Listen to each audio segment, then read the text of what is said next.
Welcome to the Founder Story Podcast, where we learn from entrepreneurs about their journey from their first inspiration to their first employee and even the steps they took to become the powerhouses they are today.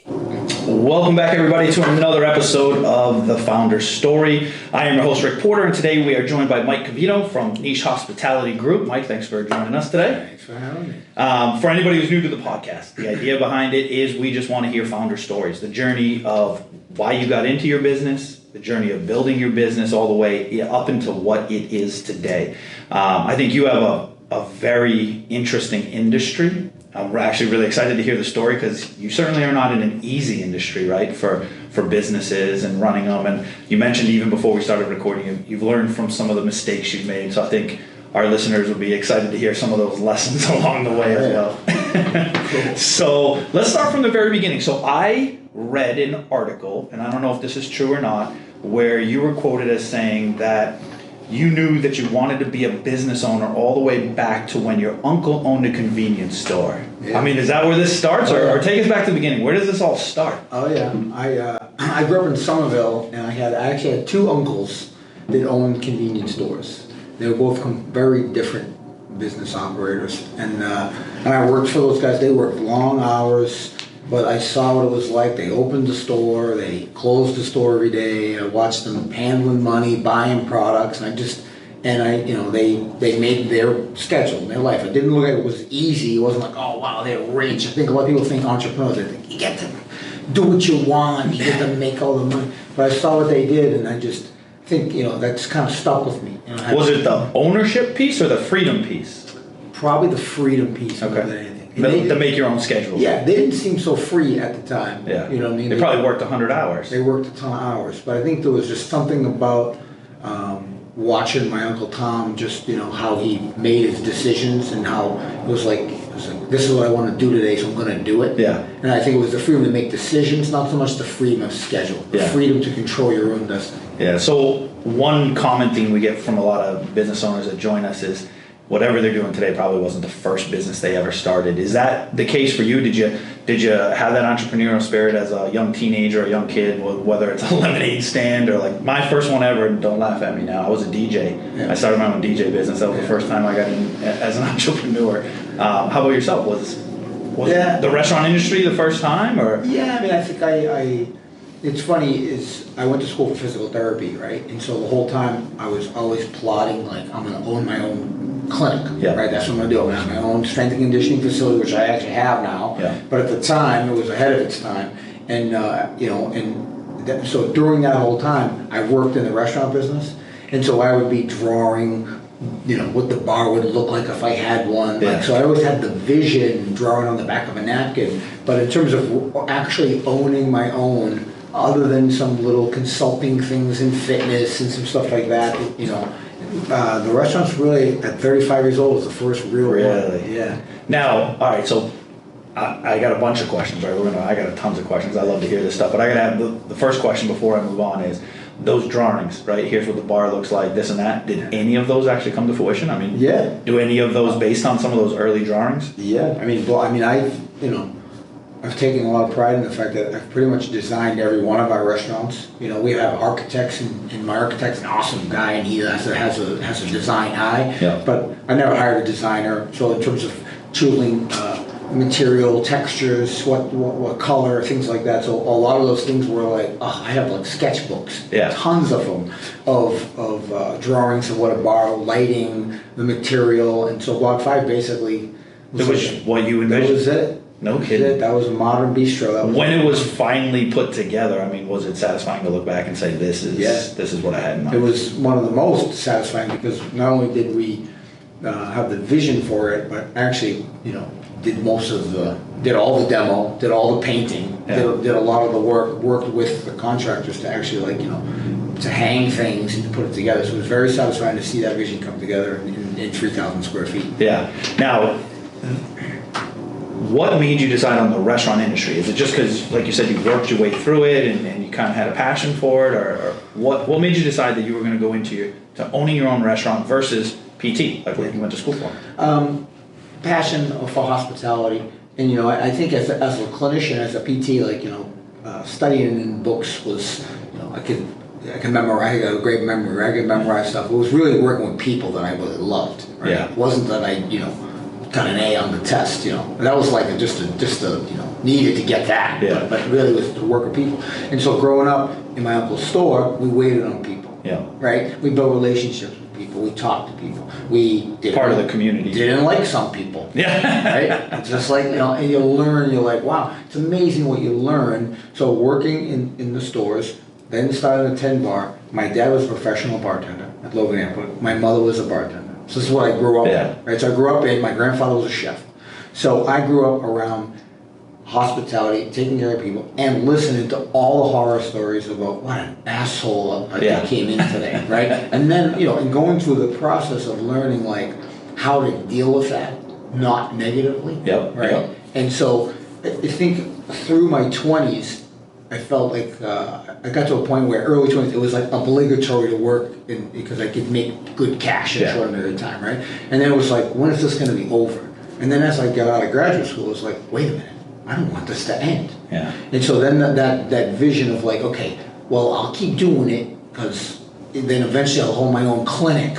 Yep. And then I'll be able to give it up. And then as time was passing, I was like, man, dealing with insurance and managed care, I just didn't want to go that route. And ultimately said, you know what, I love being around people. I love creating an experience that people remember. Yeah. And that was it. Just ran with it. So now walk me through. You've come to that realization. Now it's time to open up that first one.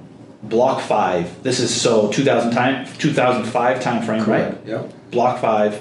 What made you decide on Block 5 as the name and the scheme and, like you said, that style you had behind it? What led to that decision? So I'm working at the Soul at the time, and again, I'm still dual career, but I went to full-time restaurants and part-time as a PT, and I'm working. I got a good position at the Soul, and I loved them. They were great to me, but it was still that I gotta do this, man. It's gotta be me. It's gotta be mine. I gotta design. Oh, that's a nice wine room that someone else designed for me to put wine in. No, I want to design. Yeah. Right. So I'm looking at property all the time. I don't have any money. Yeah. Right. I got a little bit. I'm starting to fan. I got 2 kids. Now we're leading to my next question. Yeah. I got 2 kids. They're young. You know what I mean? I'm like, I'm living above my means. Right. Credit cards. It's this thing. But I got this vision. I'm going to do this.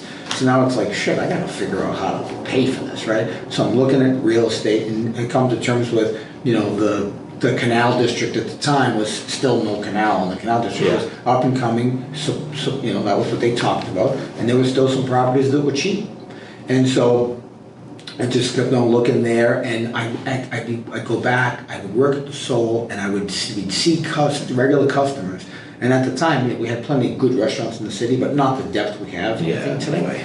And so people would leave the city, and we would talk all the time. We did it. They were like, I went to Providence. Yeah. I went to Boston. I went to Providence. I went to Boston. And you talk about the places that they went, and they were modern, hip, eclectic restaurants that were, new American for whatever you want to call it, right? It was the chef cooked what he felt like cooking that day. Yeah. Right? He wasn't like, oh shit, this is the barbecue. No, it's like, no, today this dish has a French technique. This one's got Italian, but this is what it is. And I was like, wow, people are leaving all the time to get the atmosphere, the feeling, the drinks, the cocktail program. We were so underserved. So ultimately, I just said, screw it. I bought the. Thank God, I had to convince a bank. I had to convince Commonwealth National, which is no longer. It's been bought and it's combined with People's United, but. Convinced them to do an SBA loan for me. Yeah. And I bought the building. It was $350,000, and I had the owner take back $35,000 in paper, and I told the bank that was my down payment. Yeah. And then they gave me $423,800. It was $315,000 to get to buy the building, and $108,800 for renovations. And then we were going to do a before and after appraisal. And then I got whatever I could scrape together. My parents had equity, no money, had equity in the house and believed in me, and I paid it back. They took out an equity line for me. I took out an equity line on my house, and I drained some credit cards, and I grabbed a couple partners, and I formed the company myself, and then went out and did buy, sell, and brought on a couple partners, my chef, Steve Champagne, my great friend Mike DeRoja, Holy Name Kid. Holy Name Kid too. And a kid named Kevin Luty at the time, who's not with us now, and then eventually a kid named David Green came on board, who was a WPI math major who was working as a barback at the brought in some brains. We brought in, he's our controller. We brought in the big cerebral, big brain. Yeah. And so I brought those guys, and they all had a part with some money, and that was it. And we put it all in. Plan A, we got to be successful. Yeah. Plan B, see Plan A. Yeah. That's it. So let's talk about that. You open up Block 5. You bring all these guys in. How did it go? How did the first one go? It was awesome. And we had it's funny, like we renovated this building. So 139 Green Street is block number 5 in the city, and the entire block is owned literally by Tabletop Pies. We have a great relationship with Harry Cookies to this day. Harry's great. And to this day, and so we had one little square on block number 5, so we said, we're block 5. And the building was an absolute shithole. A disaster. Shithole. Bad. And so it had one story, everyone knew it as a one-story building, but it used to be 2 apartments above it. It was before my time. Had a fire, tons and tons of water damage, so the structure was crap. And they had taken the 2 stories down, and so the roof was really just like the second floor of the apartments above with like a rolled roofing material on it. So we flooded the night of our opening. We finished the opening, flooded, water coming through the lights. It was like it didn't rain for the 6 months during renovation, and now the thing is pouring water. On opening night.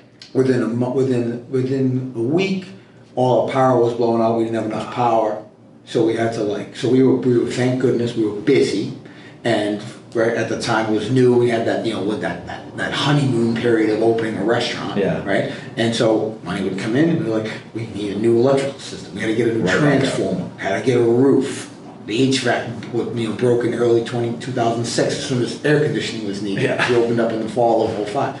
So we just kept on firing it back in, but it was coming in. And here we are. We had one restaurant, 3,500 square feet, 100 seats, 4 guys. We knew we had to grow. Yeah. But we knew instantly that if this was going to be a thing where we're going to be a career out of this, we're going to grow. And so opened Bocado in 2006. Which 15 months later. If we don't spend a lot of time on Bocado, my wife is going to kill me because it's her favorite. Yeah. It is her favorite, the shrimp burgers. Yeah, awesome. As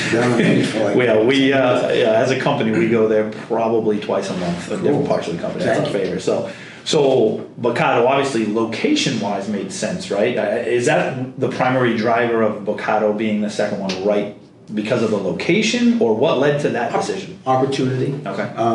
I always loved the tapas because I grew up in some of this. Was a restaurant called Dali, which was like after Salvador Dali. It was like the original tapas restaurant in our area, in Boston area.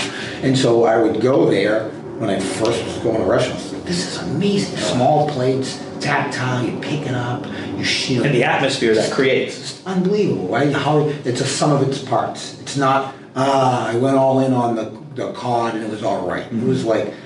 Those are pretty good. Those are unbelievable. Yeah. And at the table, you realize, wow, that's just an experience. And I always thought, we should bring something like that to Worcester, right? Bocado means, mouthful in Spanish.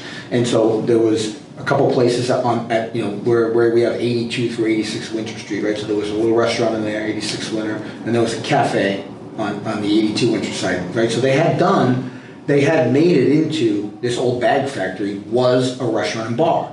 So they did all that pre-work. Okay. Right? So just like when we went to Green Street, it was a place called Duke's Place. Sure, it was in rough shape, but we knew the infrastructure of a restaurant. There was a hood in the kitchen. Yeah. There was the chases for the exhaust. Yeah, we had to replace a lot of it, but a lot of it we could keep the infrastructure. Same thing, when that came available, we were like, all right, why are they not doing well there? And then people complained about parking. So the big move for us when we did Bocado is, all right, we're going to take the risk. We're going to take over 82 through 86. We're going to put in this tapas restaurant, this destination. And across the street is a building called Arrow Wholesale, and there was a little mini parking lot, and they had trailer trucks parked there. There was always one famous one, had Evel Knievel on the side. And I was like, so I knock on the door. I get Elliot Ginsberg, turned out to be a great guy, very cantankerous. What do you want? What do you want? I want to know if I can pay you to move these someplace else. What? No one's ever asked. Got it done. I rented a lot for $500 on Route 20, paid to have all the trucks moved. I paid for that lot for years, $500 a month, and then I paid him $800 a month for what came to about 30 parking spaces. Yeah. Put some signs up. Now all of a sudden, I had parking. Yeah. And what I did was I put valet in. We were one of the early pioneers of valet, and so we would fill the lot early. But people would be like, "Oh, the lot's full. Must be great." When there's no parking, people are like, "You didn't even do anything for me." Yeah. When you have a lot and it's full, it's like, "I gotta get in that fucking place. It's gotta be delicious, right?" Yeah. So that was like the best thing I did at Bacana, was I paid to move the Evel Knievel trailer trucks to Route 20 To get them out of here. to get them up. That makes sense. Yeah. So you're running 2 restaurants now. Yep. How's it like running 2 restaurants simultaneously? Wild. Yeah. You know, again, in 2005, I was 35 years old. I had run beverage programs for restaurants. I understood how to read a P&L. I knew all the POS stuff. Like, I knew a lot of that stuff. But at the same time, I never had to handle the money. Yeah. Right? So now I paid all the bills. I did all that. So now it's like, all right, we were busy. Thank goodness. But it was now 2 staffs, 2 pre-meals. I'm trying to do the training, and I got my partners and everything. But at the same, I'm such a control freak, so I'm trying to do it all. And at the time, I wasn't really empowering anybody. Yeah. I wasn't really, being like, all right, hey, you take it, you do it there. I'd be like, no, do that meeting at 4, and then I'll do that one at 4:45, so I can do that one and be over there for that one. Yeah. Right?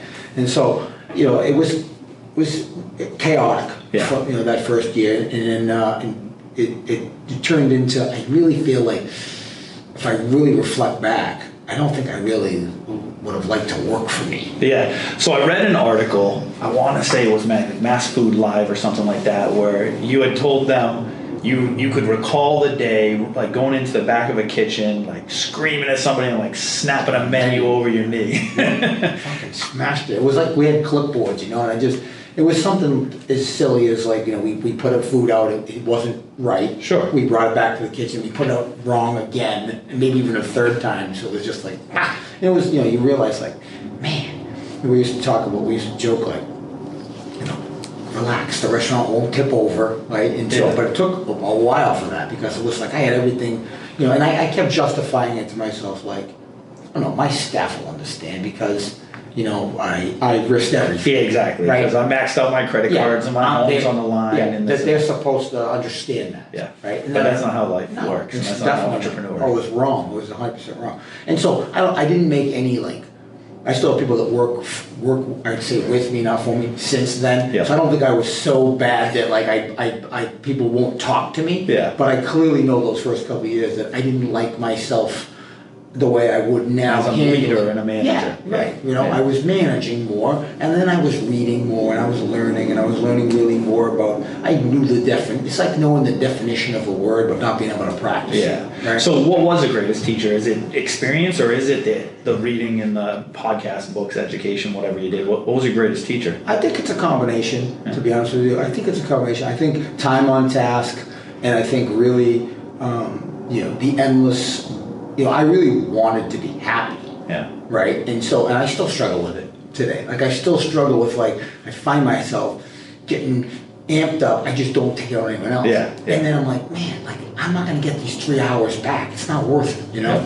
And so Danny Meyer was his Union Square Hospitality Group in New York, and, he owned Shake Shack, and that's become their big thing. But at the time, he was similar. I identified with him because he owned multiple concepts, which is what we were on the path to do. Yeah. He was all about hospitality, and he wasn't a chef. He's a front of the house guy. Yeah. I'm a front of the house guy, Yeah. right? So I had the chef, awesome, on lockdown. So for me, trying to lead from the front, not being the cook in the back, and trying to create harmony between the front and the back, Danny wrote a book called Setting the Table, and he was professing hospitality in the workplace, and how you take care of your internal customer before your external, and then of course your community hospitality and vendor, and it really it hit me, and to this day it's like the greatest thing I read. Yeah. It still makes the most sense. I talk about it all the time, and so that was the big switch flip. Yeah. That we need to move towards being the employer of choice. Yeah. Right? That we needed to make sure we had empathy for what our people went through. So we take a genuine interest in school, work, the second job, because we realized, most of the people that are coming through are really smart, they're really great people, but this is not, they didn't make a decision when they were 25 like I did. This was going to be their life, their and career. Some of them probably will. Yeah. But it's not my job to force that on them. Yeah. So just create an atmosphere that says, hey, wow, I was here for 2 years. It was great. I was a junior and senior at Clark. I had a great time. I'm on to my career. Thanks. And go. I had a great time. Yeah. So you got the two open now. You're working through your leadership style and really nailing down what that is and bringing on great people and stuff like that. When did you decide that you were going to be niche hospitality group and open multiple restaurants with different styles and themes and all that kind of stuff, or did that just happen organically? Was that a conscious decision? It was happening organically, and then when we decided to do mezcal, that was when I dubbed it niche. Okay. Because it was the third concept, which was in 07, and that was November of 07, right? So we had September of 05 as Block 5, December of 06 as Block Isle, November of 07, 11 months later. And once again... That's fast. Yep, and once again, opportunity. Friend Toro, right, says, hey, I got the spot, 166 Street, I think it's a great place. My brother was running it, he's got some other ventures to do. Why don't you take a look at it? And right away I'm like, we don't have anywhere you can go. We had like Tortilla Sam's. Yeah, that's what I was just going to say. So at the time, we didn't really have a place where you would go for full service, amazing. And I was like, it's got to be, like, we went to New York City a bunch of times. We would go to Dos Caminos and I can't think, Bobby Flay's Mesa Grill to taste flights of mezcal. Yeah. And drink tequila and eat guac and all this food and flavorful, colorful, fresh food. I'm like, we don't have this here. Yeah. We need to have this here. And that was it. It was all about margs and guac. So I want to pause there for 1 second. Shrewsbury Street and more restaurants coming around. Did you just take the chance because it was a good opportunity? Did you see that coming? Well, Shrewsbury Street, there was always talk about it being Worcester's Restaurant Row even before that, right? Yeah. And the Chop House made the decision to go there at that end in 01. I said, no, even earlier than that. I think it was 99. Okay. They opened it because my daughter, I sat there in 98, and 99 they opened up the Chop House. So they started early. And I think it was really what you saw on Shrewsbury Street. And I wasn't here the whole time, but how I was explaining to it was a lot of family restaurants. Yeah. And in that, the competition level of like at the rising tide lifts all boats, I don't think was really what was talked about. It was more like, if you're closed on Sunday, I'll be closed on Sunday. Yeah. And so, and I think there was a little bit of a changing of the guard through those early 2000s. Like Flying Rhino's been there for a long time. Yeah. And they've been successful for a long time. So the same thing. It was more like, I'm gonna choose my path. He was like, these are my hours. I'm open for lunch. I'm open for dinner. I'm open for late night. I'm gonna serve food late. And that's what he did. And I think those guys really paved the way for us to come in. Sure. We were in the middle, right? Whereas we had Rhino at one end and you had the Chop House at the other end. So in going in there, I felt confident that Shrewsbury Street, because of the amount of traffic, I was worried about parking. Yeah. So fortunately, I made the deal. Yep. Made an unbelievable deal. I opened mezcal for almost $0. Wow. I did an asset purchase. Yeah. For inside all the assets, and I just paid monthly for it. I didn't have to come up with any money. I changed signs. I painted. I literally opened mezcal for about $30,000 in 2007. And Franny owned the building across the street, which was Alf Flooring. Yeah. And that parking lot over there, I could use it as my valet lot. So I brought valet to Shrewsbury Street right off the bat, and that was, I needed it. So I had valet, and I had mezcal, and he had a deal with me that he would sell me the building in time. I had to pay my asset purchase. Yes. And that's what happened. So I owned that. I ended up buying that building, and of course we outgrew the space. Yep, and that's what leads me to my next question. So one of the reasons I asked about Shrewsbury Street is because I don't know if it's dumb luck or if you're just that good, but I think one of the things that you've done really well in the city of Worcester is always identifying kind of what's the next best location, right? So Shrewsbury Street, I feel like, yes, there were people there, but you got in early before it was really that restaurant row, and Restaurant Week was there and this and that, and then you move off of Shrewsbury Street to downtown, and this is before the I hate to use the word, that downtown, rejuvenation, Renaissance. the Renaissance kind of thing. But you moved down there at the beginning of all of that. Yeah. Did you foresee that coming, or was it just another case of good opportunity?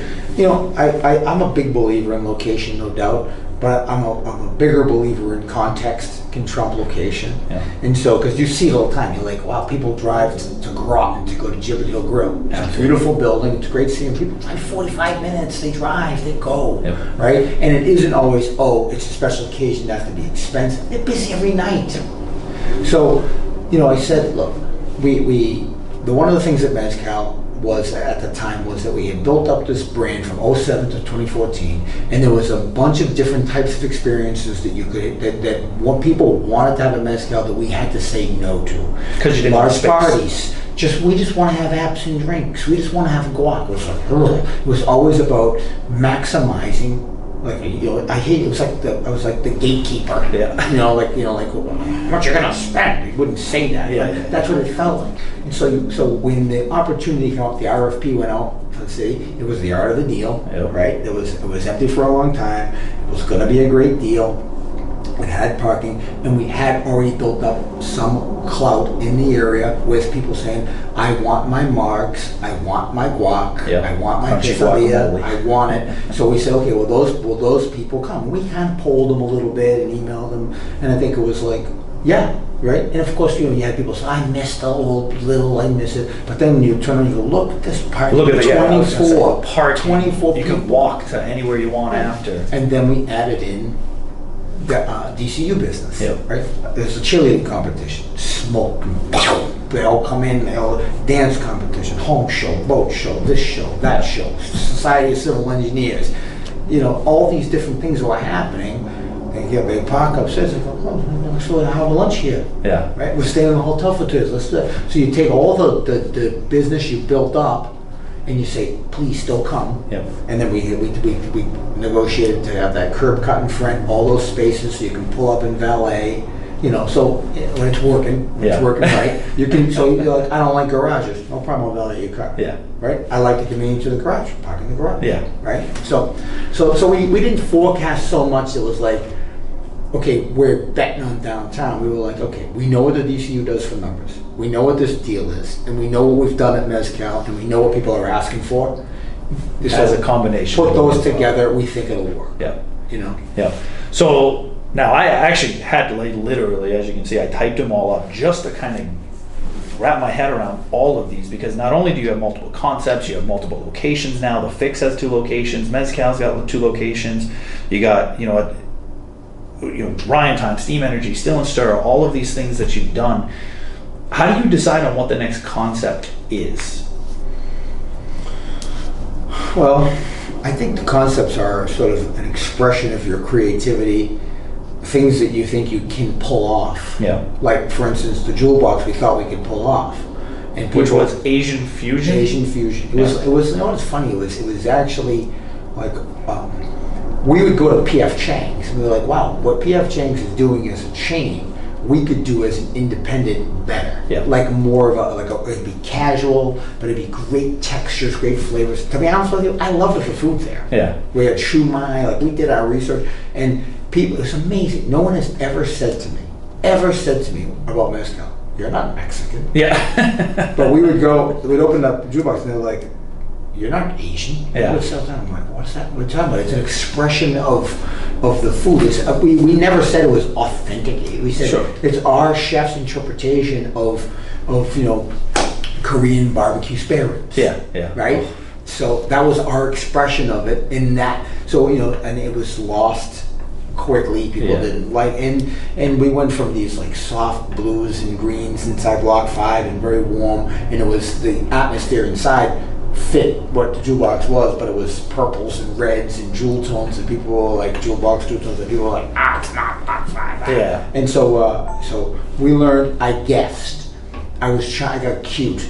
It's trendy. I did it with Bocado. I did it with Mezcal. The economy was going in its downturn. I'm like, what people do, they can get steak and seafood and chops. They can get Block 5 food anywhere. Yeah. Like, we were contracting in sales. Yeah. So I made the move. I'm like, let's make the move. And at the time, I was like, should we do a burger bar? Should we do a really cool burger bar? Or should we do this Asian fusion place? There was a place called Jewel Bako, which means jewel box, in the Lower East Side. Total destination business, and they were killing it. And I was like, no, we got to do something similar to that. Yeah. That was, and you know, they go more sushi, and we already had like, you know, I think Wilson was doing it at why can't I think of the sushi place? So Baba. You know, those were places we're doing. I'm like, all right, you know, like I'm not gonna do what Wilson's doing. You know. So anyway, so that's, you know, so sometimes you're guessing, but it's, you know, I thought we could pull it off. Yeah. I think people, when they experienced it, didn't think we were pulling it off. Sure. If you said to me tomorrow, hey, you should, you know, why don't you do barbecue? I might say, nah, it's not a wheelhouse for us. Yeah. Right? Unless I hired the right person who really knew about it. Like certain things, or either that, or they're already done. Yeah. And they're done well, and I don't think there's a need for it. Right? So I'm not really like, I like the blue ocean strategy. Yeah. Right? You know what I mean? So I like that, like, let's create something, there's a need, let's create it, and then let's do it so well that any competition is irrelevant. Yeah. Right? Like to this day, I've expected another tapas spot to open up, and they don't, and I still want to be awesome. It's not like I'm resting on it. Like, you know, Bocado's still, I think Bocado's awesome. Yeah. Oh, You know? yeah. Food is as good as ever. You know, so that I think it got to the point where it's like, let's make it so that it doesn't matter who else opens this up. Now, you know, in the city for sure, and probably even outside of the city, you guys have, you know, built a reputation of being able to come up with these great concepts, run great restaurants. You've opened multiple ones in multiple locations. Now that has, I think, transpired into a lot of consulting for you guys. I know you talked a lot about the design piece at the beginning. You guys also have a design element into the company. Tell me a little bit about what that looks like today. Well, today, you know, you start to spread yourself a little thinner, right? So really more that consulting division is, we're not hardcore pushing it. Okay. You know, I see that as my next step. Yeah. You know, I think I love brand development, you know, so I think when you package up, whether it's retail or hospitality, in terms of like, hey, a division of our company that says, look, we can help you negotiate on your lease. Yep. We can help you develop your look and feel of what your brand is, what's your brand promise, you know, that type of thing. So we've done plenty of consulting, menu development consulting. We've done hospitality, like the culture piece, training, things of that nature. So there's a lot of room for development in that area. Right now, obviously, with what's going on in the world, we're trying to focus, right? So it's really hard for us to kind of screen in. So we have metal fabricators, upholsterers. We have all those people that are like, you know, it's almost like if I packaged them all up under my brand. But you know, if you came along and said, hey, I want to retain you for your services, and it so happened to have an upholstery piece, I'd call the upholsterer. Yeah. It would be packaged up under our brand. So, you know, it's just streamlined that way. So it's an area that I think there'll be some real good opportunity in the next couple of years, because I think what we're doing right now is a lot of redesign in our restaurants. Yeah. So if we're going to rebuild, we have to really look and say, okay, what has to be redesigned in a post-COVID environment that helps consumer confidence. Yes. Not just because everyone thinks it's government regulation and they got us cut down. Like, look, tomorrow they could say it's 100% open. Yep. That doesn't change that consumers may not be confident inside or in They a may still restaurant. have that fear. They may. And so some would argue, like, well, everything that was done in March and April created consumer confidence issue. Okay, fine, it's done. Yeah. It's done. We gotta move on. So, you know, everyone loves a booth. Restaurants, people always say, can I get a booth? Can I get a booth? So what I did is I said, you know what? I looked at our fixes and I said, let's design these around booth seating that's modular enough to allow me to expand in the future. So we have booths that are together, but they have a divider in the middle so that I can actually create a larger party. But they are 6-foot walls, but they're not there. So it's designed with intention. It's part of the ambiance. It's not a shower curtain. Right? It's not just like a piece of acrylic on a mobile coat hanger. Right? So we're redesigning it. I think there's going to be a lot in there that's like, okay, how did you get efficient with your space? You designed it for consumer confidence, spacing, and you got to 90% of your previous capacity. Yeah. Or you got to 100%. Right? In Marlboro, I just redid it. I didn't lose any seats. Completely reconfigured the whole thing. and I'm not losing any seats. Yeah. Now, there's different ways to seat your restaurant, right? Sure. If you're putting 2s and 4s and 4s and 6s, you're not capitalized, right? Yeah, exactly. But I have the same amount of seats in a much friendlier environment for people that feel like they got their own layer in their own space. Yep, and then flexible enough. So you think the future looks potentially like a lot of consulting with these other business owners as they're opening up spaces to work with them? I do, because I think we're going to learn. I mean, obviously we've learned the way fast casual is, and the way quick service has developed, and the way takeout and delivery has developed. And I think that, there's always been a place for takeout in casual food, but usually the higher the check average, the less takeout happens. Right? People, it's like, this is just, especially if it's a complicated dish, it doesn't carry well. Yeah, exactly. Right? We won't eat that in restaurant. No, we don't eat that in a restaurant, right? So I think that, concept design and menu development is how do you take upscale, even upscale casual, it's not fine dining, but for some people it's like really the best they want. Yeah. And how do you make it so that it carries well in takeout and delivery type packaging? I think there's a ton of consulting in those arenas, some that we'll seek and some that we'll create. Sure. Absolutely. So I think there's a lot of opportunity for all things food and retail in the future, just done in a different way. Yeah, absolutely. So it's been a long journey. So 2005 until present day. Yeah. A lot of ups and downs. Yeah. Some successes, some failures. Yep. Any one failure jump out at you as something you really, a lesson that really hit you hard and you learned from and tried to never make that mistake again? I'm still making them, man. Still making them. We always will. Yeah, I'm still making them. No, I think it's the same thing. I think it's an accumulation of what those are. I think, I feel good about the fact that we've, as we got a little bit more aggressive, that we made me driving the bus made some mistakes that I could get out of. Sure. Right? So, there's some financial ramifications there that set you back a little bit, right? In terms of, you want to play offense all the time, right? So we haven't, gotten into a situation where you're like, wow, that broke us, right? That would be the one. Exactly. Right? So in learning from them, you realize we're really looking at all our brands right now. And which ones, they're not all open right now. Sure. And which ones do we open when and why?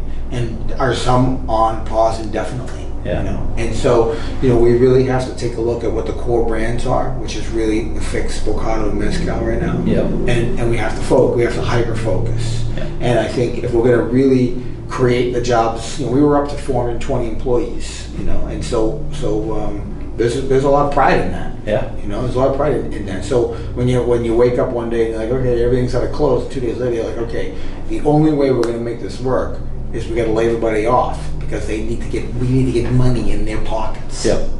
Right. So navigating, unemployment and all the different benefits for our employees, and then all the different ways that we can go with PPP loans and things of that nature, that becomes really energizing in a way, right? So it's kind of like, it's almost like, embracing the suck of it, right? Yeah. And you start being like, all right, we're going to be the ones that first. We're Yep. going to figure this shit out. Yeah, right? you had success for so long and so many, and I mean, there's people would say, all of the restaurants you were open, whether it's true or not, all the restaurants you open are successful and they're amazing, and then to go through something like a pandemic throws a whole new challenge, and those challenges, I think, for a lot of people do reinvigorate them to step up to the challenge and get focused again and make sure that they come out on the other end successful. Yeah, so you got to come on the other side. That's what I kept saying. We got to come on the other side. I think over the years we opened a lot of places, and I try to tell people all the time, I go, we had the opportunity to open a lot more that we said no to. And it's funny, like in the art of the deal, you realize that you can't come to terms, right? What I realized why that was so important that I never came to terms with those is because now that when the shit hit the fan, right? I hear all these businesses going, oh, my landlord doesn't. I'm like, hold on. Our landlords, that's their business. If they're in business, they collect rent. That's their business. So I didn't go to any landlord and say, you know what you should do? You know what you need to do? I said, okay, here's where we are. This is what can you do? This is what I can do. How can we do this? So, and I realized, like, wow, all the experience, all those relationships, and vendor hospitality, which is landlord hospitality, right? Really being good at quiet enjoyment. Don't be a pain in the ass about shit you're supposed to fix. Yeah. Fix it. Me. Yep. Right? And then I realized, like, wow, all that culminated in when the things went down, they were like, Mike, what can we do? And some of them, it could be a deferral, an adjustment, we'll make it up later. For some of them, it really wasn't that, but what about this? Yep. What about these terms? What about that? So, in the end, all the deals that I did and got into, I felt really good about because I'm having dialogue and collaborative communication with people, and I'm still doing that right now. I'm still working with the city, and I'm still working with my landlord in Wellesley. We have a short-term solution, and I'm saying, okay, I really want to make sure that we don't rest, because after the new year, I think that year is really important for me to ramp back up. Yep. I don't want to be I don't want to be in a situation where I know it's not going to work. Right. So you know what I think is really interesting, I think it's probably a great way to wrap up this episode, is that in the very beginning when you first got started, one of the things you said, one of your first initial issues was just you developing as a leader and being able to work with that internal and recognize that internal customer and treat everybody with respect and be involved in them. And that really seems like it's what started the growth and started the culture of all your companies. And it's also what's getting you through today. Because you have good relationship with your employees and your vendors and your landlords and things like that. So they're willing to have that conversation because you've led them and because you've had that type of relationship with them for so long, which I think is a huge lesson learned, I think, for a lot of people, is don't burn any bridges. Yeah, no, I mean, and I don't know, listen, I'm sure at any given point in time right now, there's a staff person that wants to choke me. You know what I mean? And I get it. And I want to, once I think it's like an awareness of like knowing where am I at. Like I want to be a leader. I never want to be feared. Sometimes I'll go to a restaurant and be like, she's nervous when you're here, or she's afraid. I'm like, all right, I gotta fix that. I gotta set a different trend. Because I want people to be like, all right, he's reasonable. Let's have a conversation. This, I miss things. Yeah. When you're spread out, you miss things, right? You're all of a sudden you're focused on one thing. Like right now, on the other side of this door, something could be happening that if someone doesn't tell you, you won't. Knock on that wall. Don't bring that evil on us right now. Anyway, so I appreciate it. No, it really is a good story. Thank you for letting us hear your founder story. I love it. Wish you nothing but the best. I know COVID has not been easy for yourself, for your business partners, for your employees. Love the restaurants. Everyone that I've been able to go to still seems like you guys are doing a phenomenal job. So it really is a great journey. Thanks for sharing with us. I appreciate it. Thanks for being on. Thank you. Thanks for having me.